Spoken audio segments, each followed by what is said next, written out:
Elles nous empoisonnent à petit feu. Pourtant, nous les utilisons tous les jours. Des substances chimiques toxiques, il y en a des centaines dans notre intimité. Nos dentifrices, nos cosmétiques, nos produits d'entretien. La Commission européenne veut faire le grand ménage et interdire d'ici 2030 des milliers de produits toxiques. Tout en haut de la liste noire de Bruxelles, on retrouve les polluants dits éternels, parce qu'ils persistent très longtemps dans nos organismes et dans l'environnement. Et ceux-là, on les retrouve beaucoup dans nos cuisines, notamment sur les revêtements de nos poêles et dans les films alimentaires. Autre famille de polluants en ligne de mire, les PVC. On les trouve entre les mains de nos enfants, dans les jouets, les articles gonflables.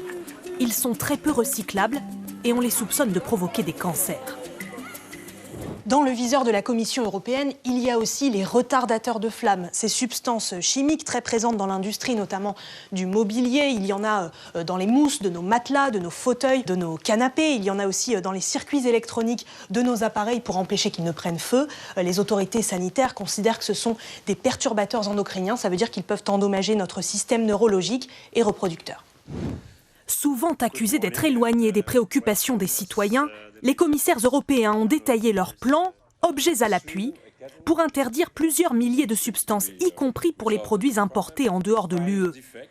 Les associations de protection de l'environnement se félicitent de cette feuille de route, mais redoutent les pressions extérieures.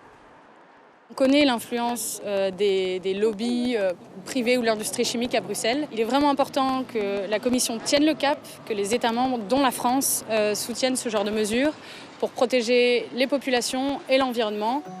La chimie est le 4e secteur industriel en Europe.